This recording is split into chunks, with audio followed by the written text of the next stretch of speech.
one.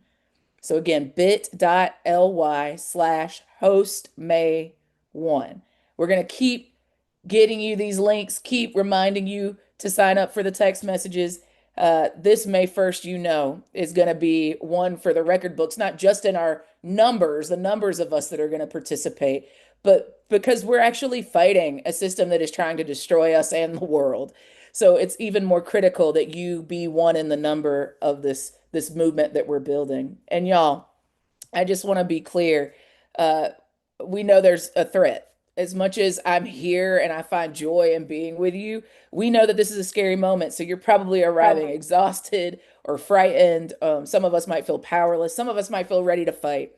So I just want you to take a moment as we arrive to look at all of these other incredible people in the chat. Know that we've got some incredible speakers lined up for you tonight that are also taking time out of their busy schedules to be here and to be a part of this moment.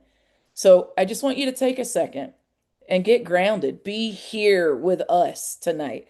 This is a perfect moment for you to invite some of your friends or family members that aren't on the call yet to come on and join us because we're building power this May Day. We need you here with us. And I promise you, they were great speakers, and you've already heard plenty from me. So let's jump into it. First, kicking us off with a grounding and what's happening globally in this moment, I'm going to toss it to our comrade Puya from Iranian Americans for Peace and Democracy to get us into tonight's call. Puya, I'll toss it to you first. Thank you so much, Ash. Hi, everyone. Welcome. My name is Puya Garami. I'm a proud member of Mayday Strong, and I'm also a proud member of Iranian Americans for Peace and Democracy, a network of Iranian Americans who are united around two core principles: unequivocal opposition to the U.S.-Israeli war and unequivocal opposition to the Iranian regime, and solidarity with the Iranian people fighting for democracy from below. So please visit our website and sign our petition at iapd.net. First, I just want to express my love and solidarity with everyone tuning in who, like me, have loved ones suffering through this cataclysm in the Middle East. Starting on February 28th, the Trump administration joined forces with the Netanyahu administration in Israel to launch an illegal and heinous war on Iran. In the week since, the US and Israel have bombed schools, hospitals, homes.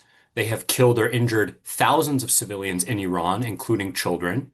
And of course, this war has spread across the entire region, bringing death, destruction, and fear to ordinary people. The Islamic Republic and its allies have responded by firing missiles across the region and shutting down the Strait of Hormuz. And Israel, with full backing and funding from the US government, are bombing Lebanon and continuing the ongoing genocide against the people of Palestine. All of this peaked on Tuesday when Trump openly threatened genocide against the Iranian people. He said, "A whole civilization will die tonight, never to be brought back again." I cannot describe to you the fear, the trauma that every single Iranian around the world experienced as a result. And then that very night, the US and Iran announced a 2-week ceasefire. But it's obvious that we still face a long road ahead to win lasting peace and true justice in the region. First of all, the ceasefire is only temporary. Second, it's not a true ceasefire as Israel continues to attack the peoples of Lebanon and Palestine. So, if we are serious about standing with the Iranian people and with all oppressed peoples across the Middle East, what we have to do here in the United States is demand that the Trump administration stop this war immediately. Instead of a temporary and limited ceasefire, we need a permanent and complete ceasefire. So how do we do that? We have 3 calls to action tonight. Number 1, let's put pressure on the giant wealthy corporations that are profiting from this death and destruction, like Palantir, whose data powers the AI technology that the US and Israeli militaries use to do rapid targeting. So when the Trump administration and Israel are blowing up civilian infrastructure, that's Palantir at work. Palantir also provides ICE with the data it needs to occupy our cities and abduct people of color here at home. In a word, Palantir's business model is data mining for evil. So we're launching a campaign calling on Palantir to stop attacking our communities at home and abroad. And we're calling on corporations, universities, and hospitals to drop their contracts with Palantir until it commits to stop powering the war and deportation machines. Coming out of this call, check your email. We'll be sharing a link for you to send a letter to these corporations to drop their Palantir contracts. You'll also find a map of potential locations for in-person actions. So that's number one. Number two, get your organizations to pass anti-war resolutions. If you're a union member or if you're a member of other kinds of mass organizations, work with your fellow members to pass a resolution demanding that the Trump administration adhere to a permanent and full ceasefire. And finally, number three, and I cannot stress this enough, this May Day, we all need to be out in the streets. May Day is International Workers' Day. And this year, we really need to practice our internationalism. We need to put our anti-war demand front and center because the Trump administration's brutal imperialist war abroad is the flip side of the administration's brutal attack on our democracy here in the United States. So let me wrap up here by summarizing this nightmare situation. We have a far-right government here in the United States moving fast to destroy the democratic struggles of the American people while extending empire abroad, joining forces with the far-right government in Israel, which is perpetrating genocide to destroy the democratic struggles of the Palestinian people, both initiating a war with the far-right government in Iran, which just committed the worst political massacre in its nearly 50-year history of destroying the democratic struggles of the Iranian people. So that's the reality, but we can change this reality. In Washington and in Tel Aviv and in Tehran, far-right forces rule. They're seeking to crush our democratic struggles, and now they are at war. Therefore, from here in the United States to the occupied territories to the streets of Iran, we have to see ourselves as part of one global democratic movement fighting against the far right, fighting against war all around the world, fighting for peace and democracy, fighting for social justice for all oppressed peoples all around the world. So thank you so much. Solidarity to all. And Ash, I'll pass it back to you. Leah, we love and appreciate you. Thank you for being here with us tonight and for these three calls to action. You heard it here, y'all. I need you to go to iapd.net tonight. I need you to share it. I need you to spread the word that we are going to pressure these corporations. Palantir, we're coming for you. We need you to show up and show out with your members to pass these anti-war resolutions. We want a permanent and full ceasefire. We don't want this war or any other. And let me be so clear, it's not just because the war is illegal. If these fools said it was legal, I wouldn't want it. I think you agree with me.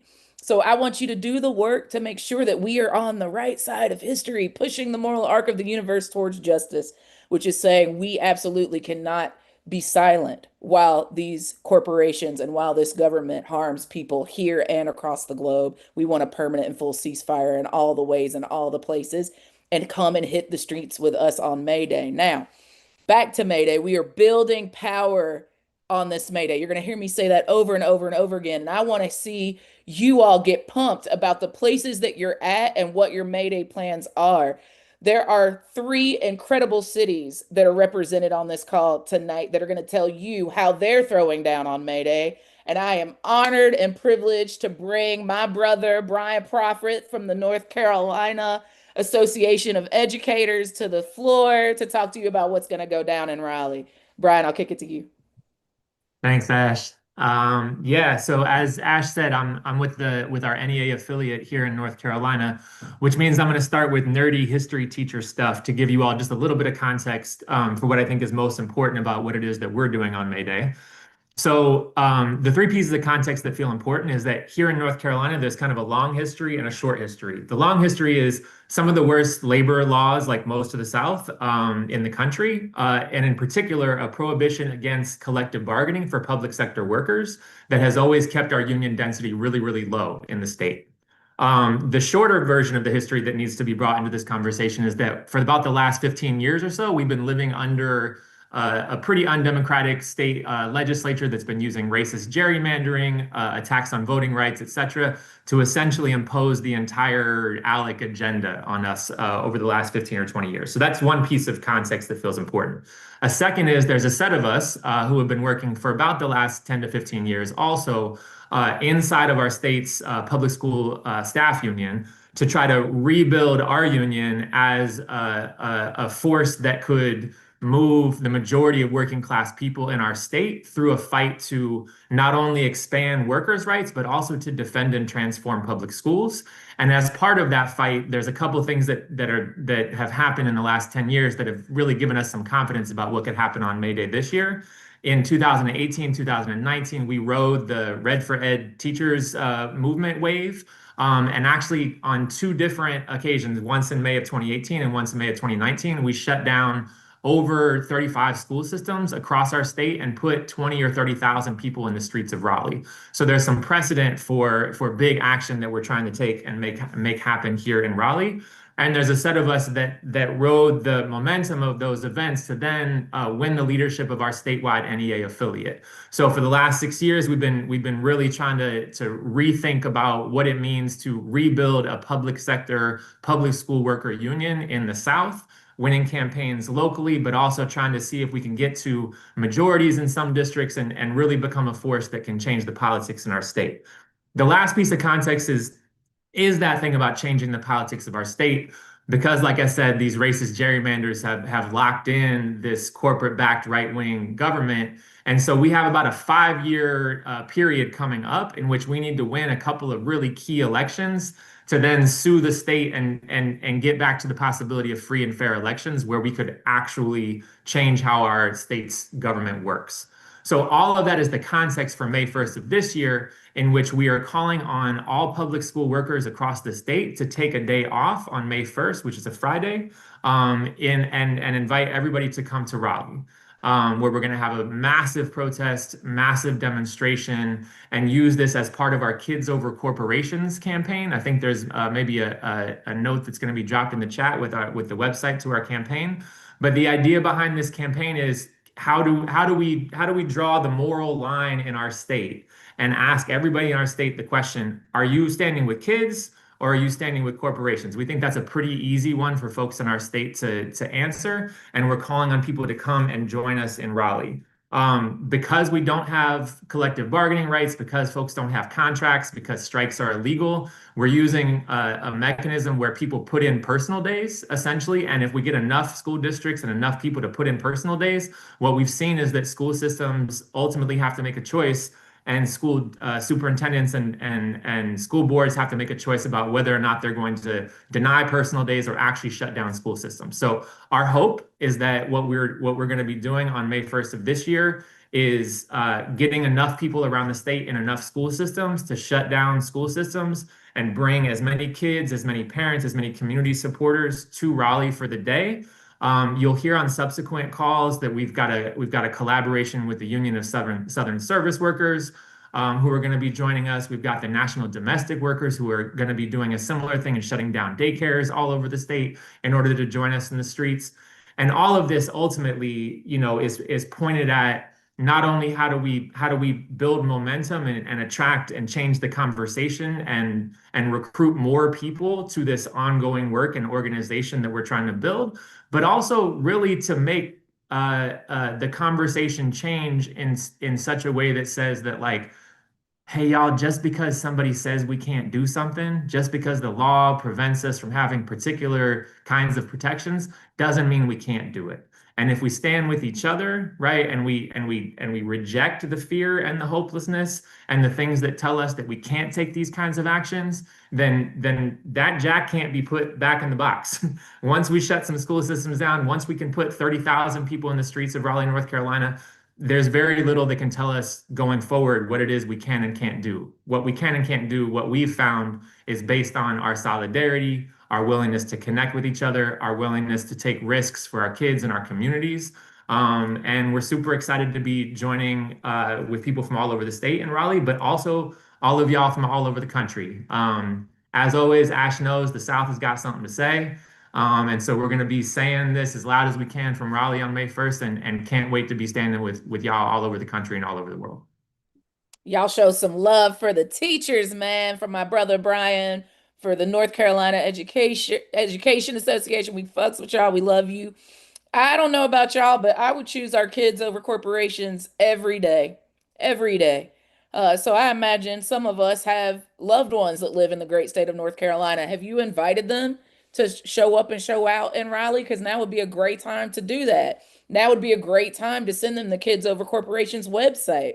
Right now would also be a good time to remind each and every one of you that you can also host a May Day event in a town, a hood or holler near you. Certainly, Southerners, I expect us to show up and show out, as my brother Brian said. It is our turn, as goes the South, as you all know. So I need you to sign up. We're going to keep dropping the link in the chat. I want you to sign up. And if you want more information and you want to stay plugged in, I need you to text solidarity. Y'all see it in the chat. I need you to text the word solidarity to the phone number 58910. I'm going to keep reminding you, and I'm going to keep asking you to share and spread the word. Y'all, next up, Fierce Sister, the homie Kaya from Free DC is going to talk about what's going down in Washington, D.C. Kaya, I'll toss it to you. Thanks, Ash. Thanks, Brian. Thanks, Puya. I'm super inspired by everything that I have heard already. I am calling in from Washington, D.C. here today, where we are in our 7th month of a military occupation. This regime started out with its, billionaire allies by gutting union jobs, illegally firing workers. They've been hunting and killing people in our streets. We just hit 20,000 arrests from our immigration enforcement, plus another 10,000 from the federal surge forces. They've been violating our Fourth Amendment rights left and right. Congress has tried to overturn, and the House has passed overturning DC laws almost once a month.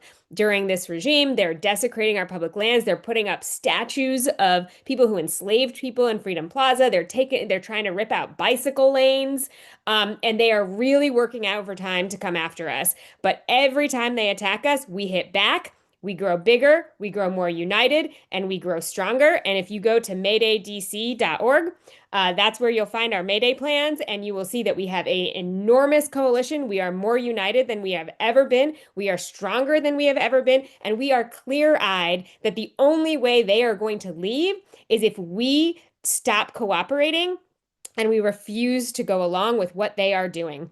And so on May Day, we have big plans. We're going to be doing an early morning action in the streets.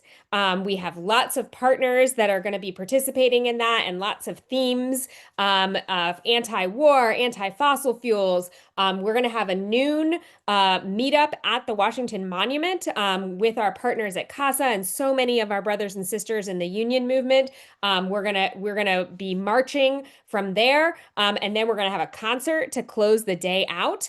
It is gonna be a day where we're asking people not to go to work, not to go to school, not to shop. If you go to freedcproject.org, you can find our list of amazing small businesses we will be supporting on Saturday, right the next day. But for that day, it's a day for us to show that enough is enough, and we can shut down the Capitol and stop their mobility anytime they want. So they should not mess with us. They should not want their election. And no matter what Donald Trump says, he does not pick who runs Washington, D.C. We know that it is a direct result of slavery that we do not have statehood, that we do not have equal rights under the law, and we are not willing to tolerate it anymore. And May Day is going to be a huge day for us to show that whatever they think they're going to get away with, they have to come through us.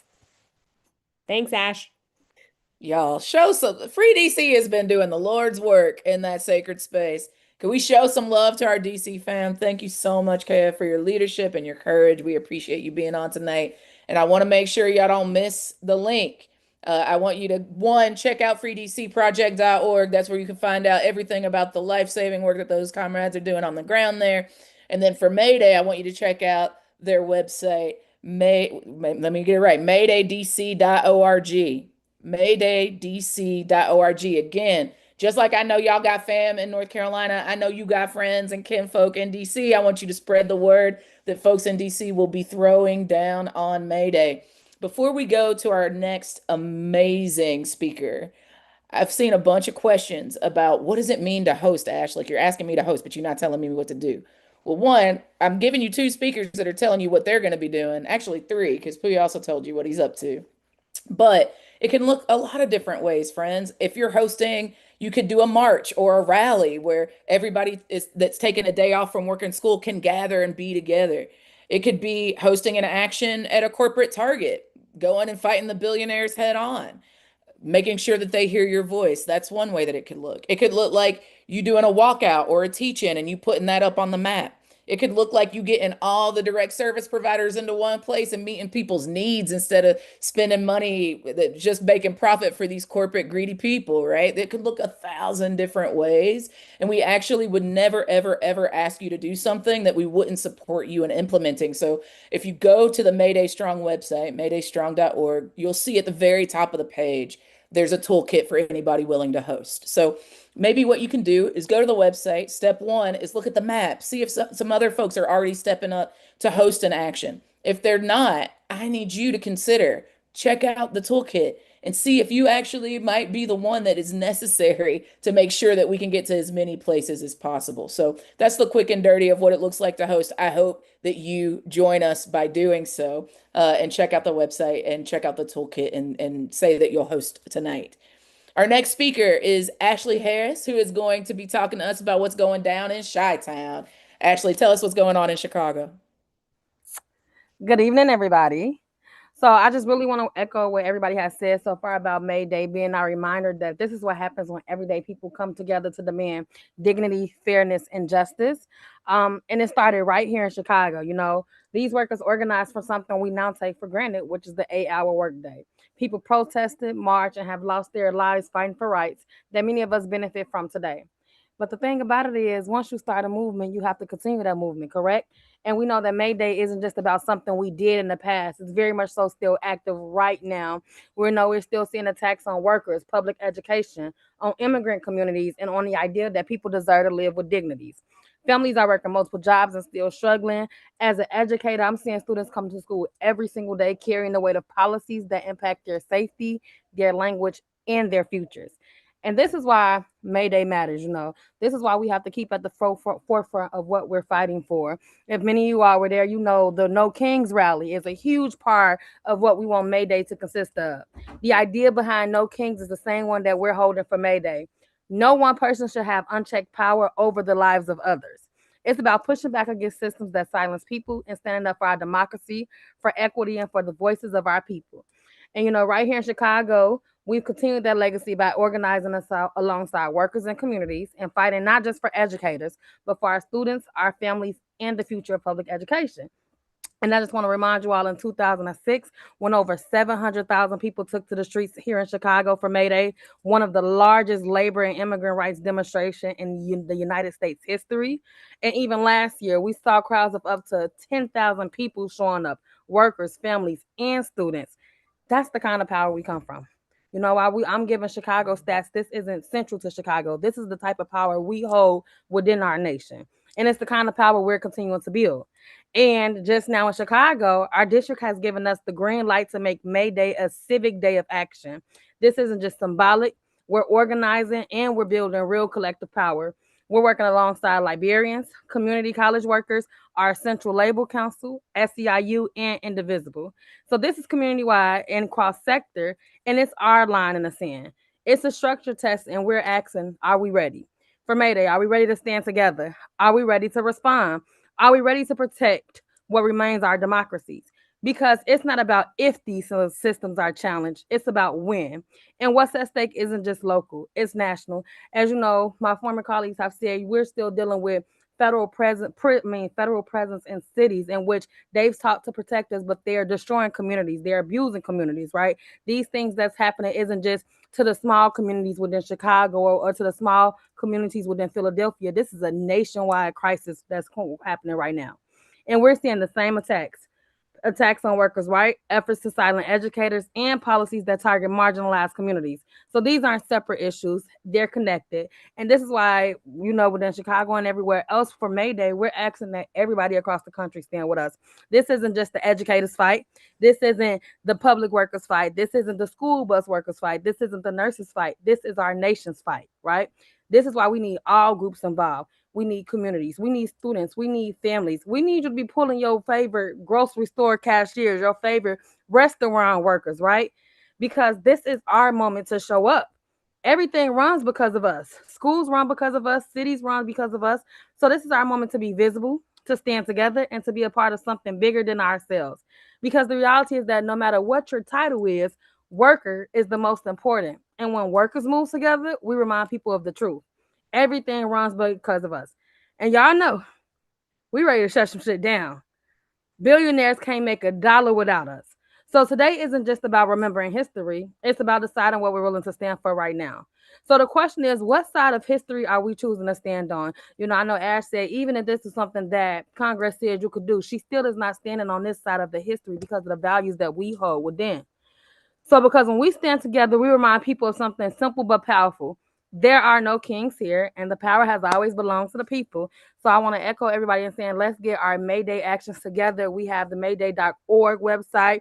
We are all union siblings, no matter what union you are in. If you all need help organizing, reaching out to our sister, our brother unions, because this is all of our fight.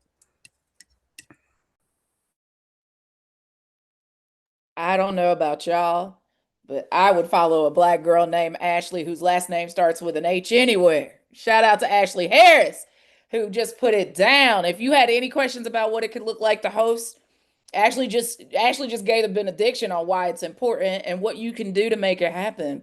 Look at Chicago. Look at what happens when regular working people come together, take over a city, build municipal power, governing power, and worker power and community power, and they smush those things together.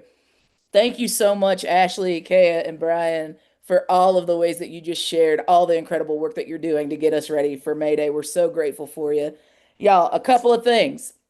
One, take a breath. That was a lot in a little bitty amount of time, and we still have more to do. So make sure you're relaxed. Make sure you got your water. We got some more program to get to. We're going to get to it here in a second. Make sure you're inviting folks. Folks are asking how many people on the call. Y'all, there are thousands of people on this call right now. And that's just who's watching live. That's not even all the many, many, many people that are going to watch the recording later. So thank you for being here. Thank you for recruiting your people to be here. You need to make sure you're in the group chats and the listservs and on your socials telling people this is the place to be tonight.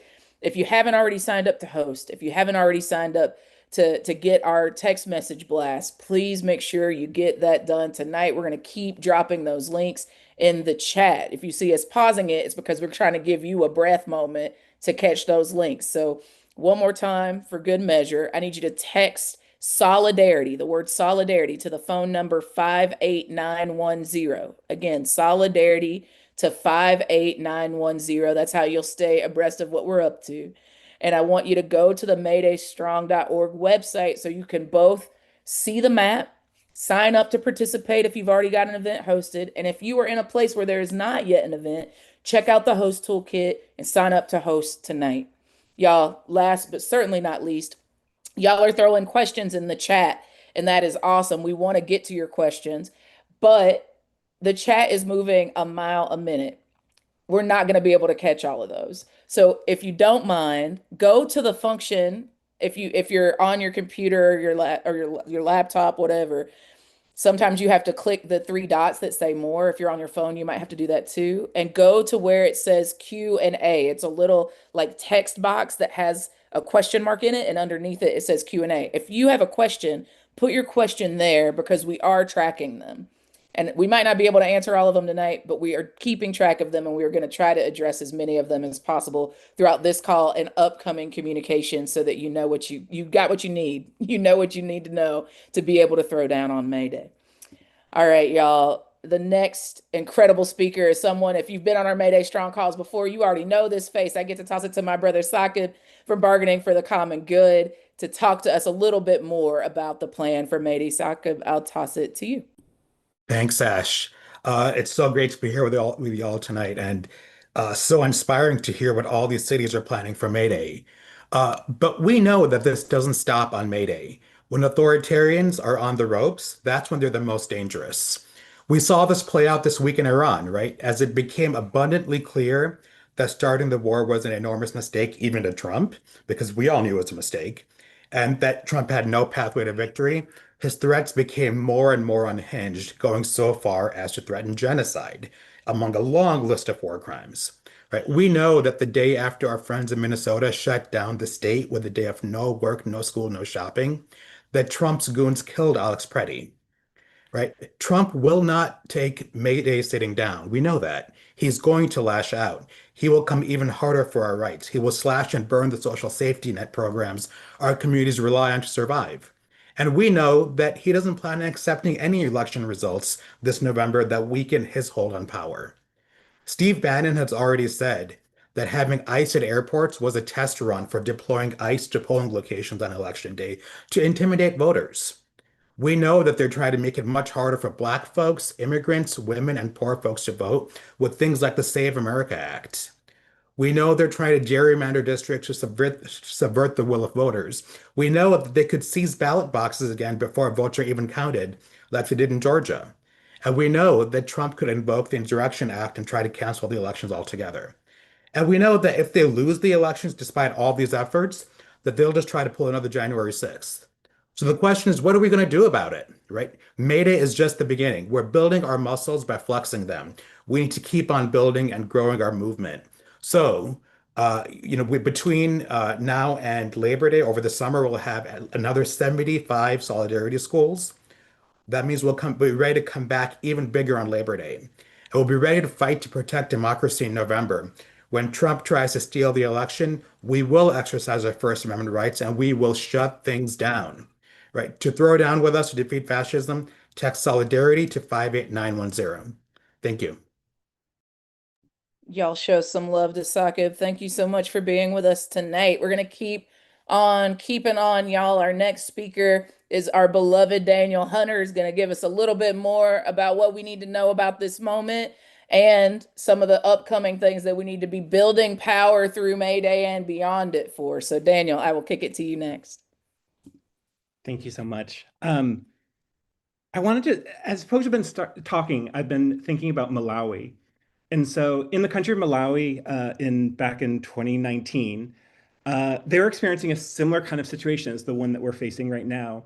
And what they were facing was a regime that was showing all signs that it was not interested in following the will of the people and to follow what election result might be.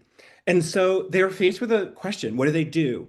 And they began organizing, and they began doing the kind of things that folks are doing on this call at this very moment, where they're both thinking through what are the different scenarios. Some of them are extreme scenarios that we need to prepare for. But also, we know a tremendous amount about what they will do because we have already seen this before. And so we don't have to look overseas or imagine Insurrection Act. We can also look at our own lived experience. And maybe I'm in Jersey, I can look over in Philly. And those of us, we can look at other places.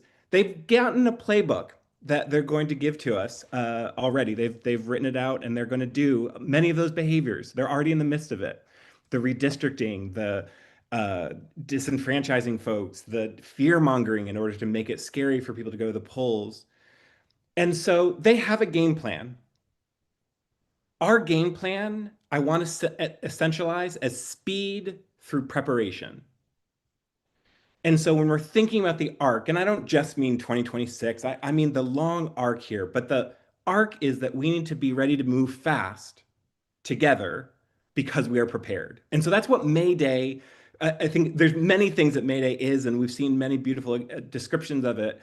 But something that Ashley Harris said was May Day is really being as a structure test, a test for us about flexing our muscle, about what Ash Henderson earlier mentioned to us of like, just get our people, make sure we know who are we texting when something goes down, when there's a good workshop. That's what she's testing us, our mechanism for, are we ready to be in motion together?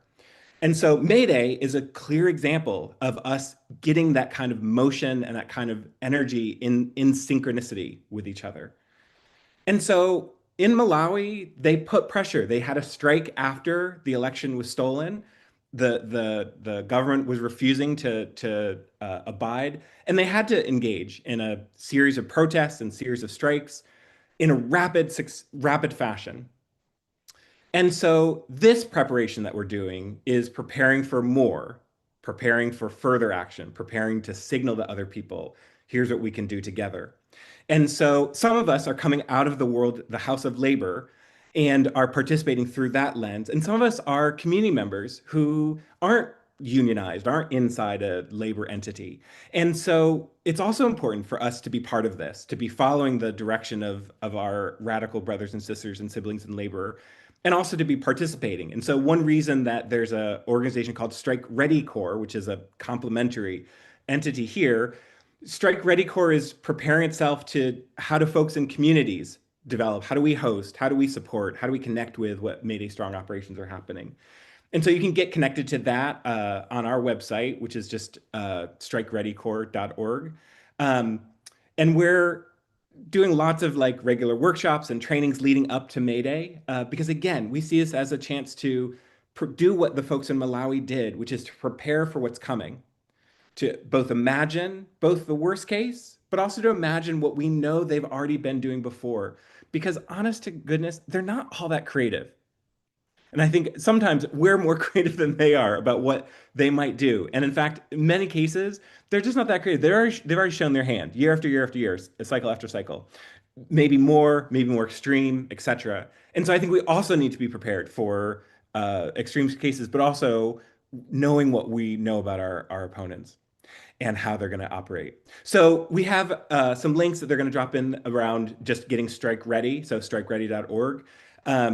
And you can sign up for different workshops. I work with Freedom Trainers, where we've been running these community strike readiness trainings, preparing folks for what would it look like, what does it look like for us to be from the perspective of community, also in synchronicity with all of this. But again, this comes back to an important piece, which is speed. We can't be caught flat-footed.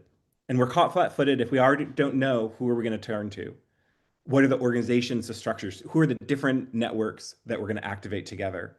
And so that's why this organizing of why we get to the Mayday Strong and join together is so that we are stronger and can move faster together.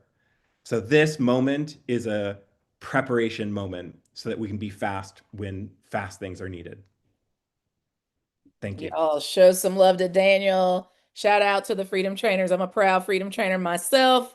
So I really can't even like there's so many reasons to tell you to get down with these trainings, but Daniel already said it. Y'all, we need to be ready.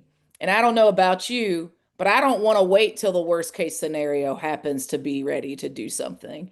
This is why the Mayday Strong movement is so important, right? We need to actually be building our strength, building our numbers, showing up and showing out in defense of our communities so that we can stop the worst case scenario from happening in the first place. I don't know about you, but I'm trying to be one in the number that keeps us from getting to the worst case scenario. And because of that desire, I need you to throw down on Mayday. So again, I want to ask you, have you gone to maydaystrong.org tonight? Are you already signed up to participate in an event? Are you already signed up to host one in a neighborhood near you? I need you to get about the business of doing that. Have you already reached out to 3 to 5 of your friends to be like, yo, tonight's the night. Let's go on and make our commitment to throw down together on May Day. I don't know about y'all, but it's never too late to get involved. Right now is a good day to do so. So I want you to use all the links that we've given to you tonight. We're going to keep dropping them in the chat. I'm going to keep reminding you of them. We're going to make sure that everybody gets them later, just in case the chat is moving too quick for you. It's no big deal. We're going to get it to you as soon as humanly possible. But I want you to make a commitment to actually doing something other than just getting on the call tonight. I want you to make a commitment to throw down with us on May Day. Y'all, it's going to take every single one of us, right? Y'all have heard all these quotes and sound bites about getting the 3.5% people in this country, like actually taking action and sustaining those actions together. And what's real is it might take even more than that. We'll see, right? We'll see, especially if we get to the worst case scenario. So it's going to take all of us. And I don't know about you. I've never seen a successful movement for justice and liberation and freedom that hasn't been led by young people, that hasn't had the incredible involvement, the incredible courage, the incredible innovation of young people.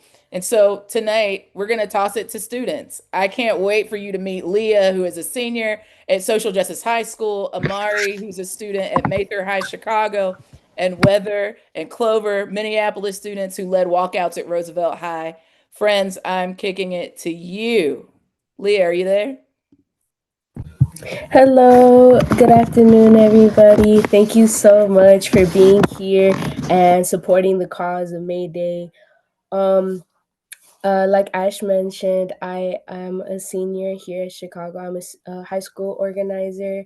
Um, and I remember when the exact moment I realized I wanted to get involved, and it was the day after the presidential elections when uh, President Trump had won. And I remember thinking about when I was in third grade and when he had won back then, and thinking about how he would say these racist rhetorics about my own community, calling us criminal, rapists, and all these things. And I remember feeling so angry and so hopeless, like I couldn't do anything. And after that, for months, ICE agents were being deployed in our cities and terrorizing communities, and not just in Chicago, but in our whole state and other parts of the country. And I remember a specific day on October 22nd, I had seen them come into my community, little village, and just attacking innocent people. And I remember I couldn't take it anymore. So me and my friends stepped in and orchestrated a student walkout. We contacted not just news stations and not just our own school, but our community members, our local lawmakers, and the police enforcement to keep everyone safe and also to spread our message. And I remember back then, so many people would say this wouldn't work or this wouldn't matter because we're just kids. But look at where we are today.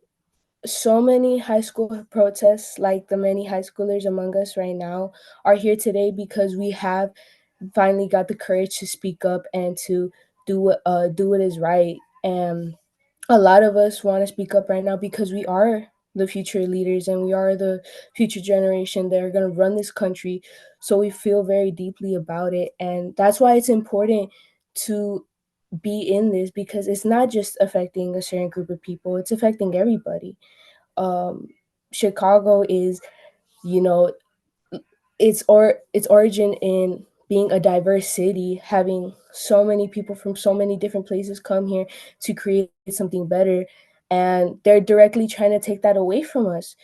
And that's why it's important for us to fight, because maybe it's not you today, it's not you tomorrow, but it's gonna be you someday. And that's why it's important to fight. And over here, we are trying to spread awareness of what May Day is, um, what is it about, and after that, trying to get kids our age to register to vote to during midterms, because right now we need to figure out a way to get rid of a president who is doesn't care about his own people and has bias towards um, everything. So yeah, the message that I want to leave with is, again, if it's not you today, tomorrow, or whenever, it's going to be you someday. Because if you do not fit their mold of an ideal American, then you're not going to be welcome here. But thank you so much.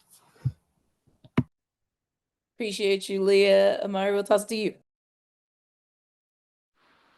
Hi, my name is Amari Bell. I'm a 17-year-old math student in Chicago. Um, I started my journey with activism actually in February.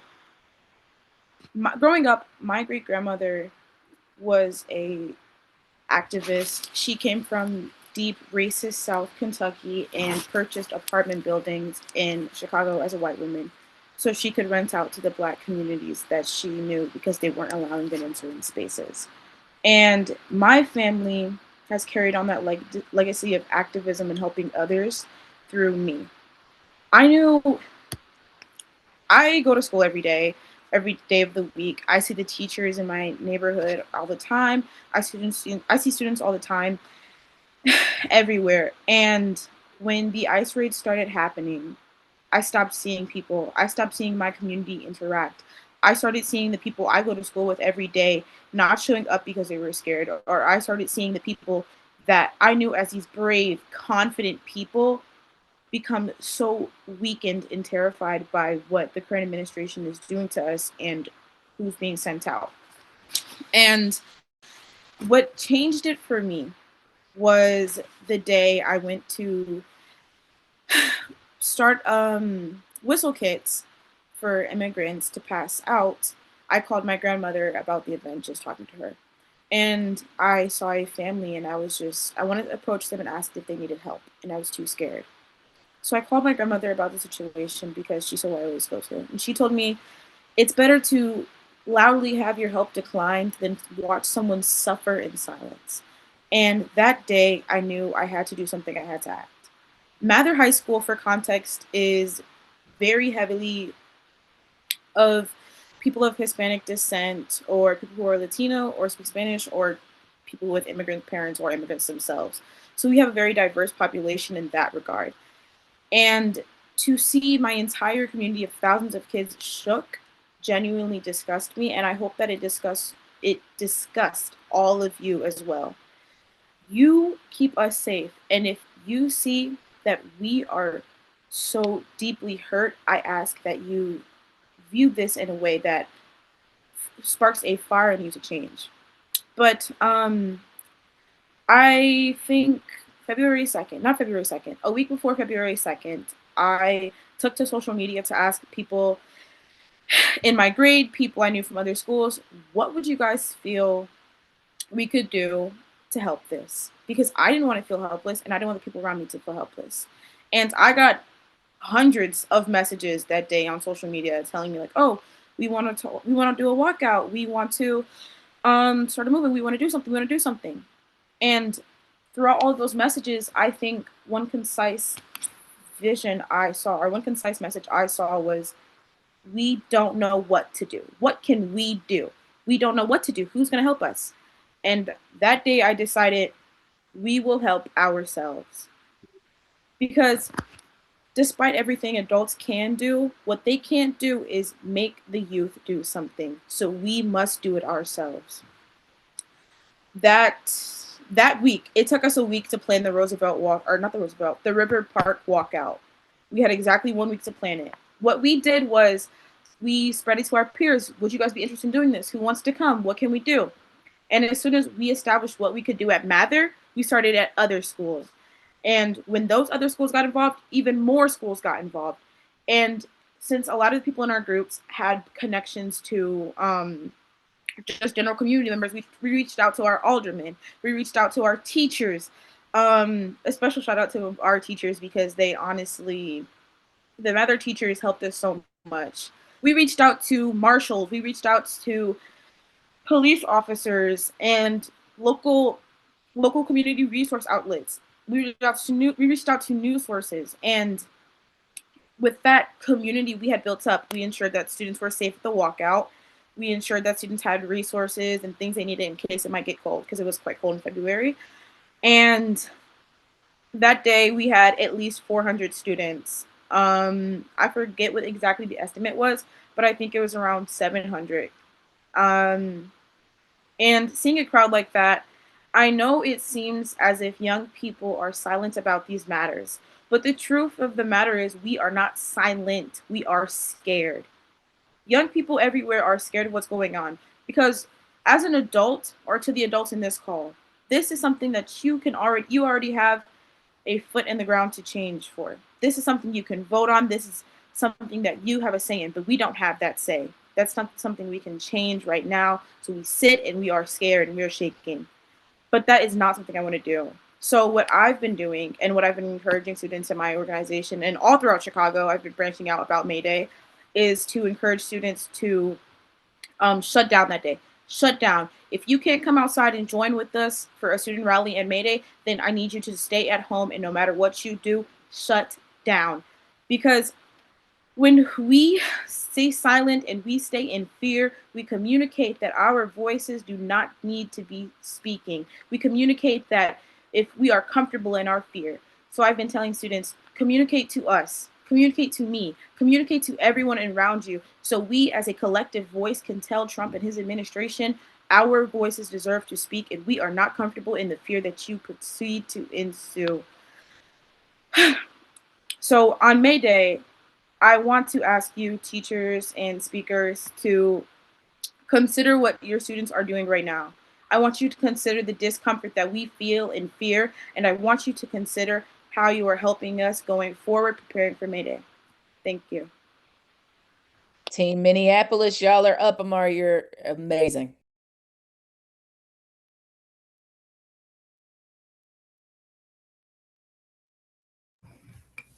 Sorry, that was amazing, Amari. Very beautiful, very well spoken. Hi, everyone. My name is Clover, and I'm currently a sophomore at Roosevelt High School.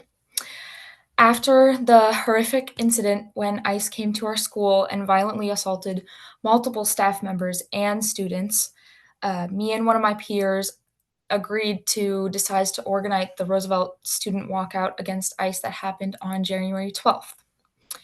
In the beginning of our efforts to organize this walkout, we had a Roosevelt alumni reach out to us who had actually organized previous walkouts at Roosevelt, and he offered to help us. Most of the ways we tried to get the word out and details for anything important with the walkout was through social media, specifically Instagram, since that was the easiest way to communicate with other students and family members.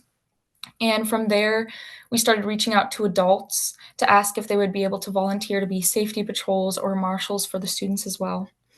And initially, this was actually not in our overall plan, but we heard from many students that they weren't feeling 100% comfortable with going to this walkout without some sort of safety in line. And once we felt that we had everything set up and everybody was feeling safe and we were all ready for this walkout, we also started reaching out to news stations and reporters so we could start getting more publicity with it and to hopefully inspire other high schools to do the same thing as well. And in the end, I think that the walkout was a huge success and it really helped display how amazing our community was and how much we truly love our neighbors. And that's why I think this May Day action plan is super important because it can really help bring communities together and show how much we truly can be powerful in a community all together and all coming to work as one big oomph, I guess, as you would say. And that's all I have to say.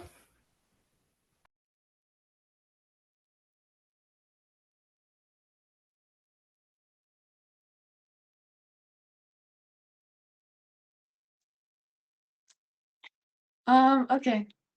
I hope you can hear me. Hi, everyone. Thank you to Clover, Amari, and Leah for starting that off for me. My name is Weather Grider, and I am a senior at Roosevelt High School in Minneapolis, Minnesota. As an upcoming graduate and Roosevelt ambassador, I have participated in a wide variety of community events over the last 4 years that have taken place in and outside of, oh, thank you, of Roosevelt High School. One of my most favorite and memorable events is our May Day celebration that happens every year, most commonly but unintentionally on a rainy day in the beginning of May. There's always some sort of food, meal, games, activities, and music. It's a time for all of the families and staff to come together and celebrate the big year that we've had, but also like the hard work that everyone's put in. This is a great example of how smaller communities can work towards bringing entire states together in order to fight for action against injustice within the local and federal government.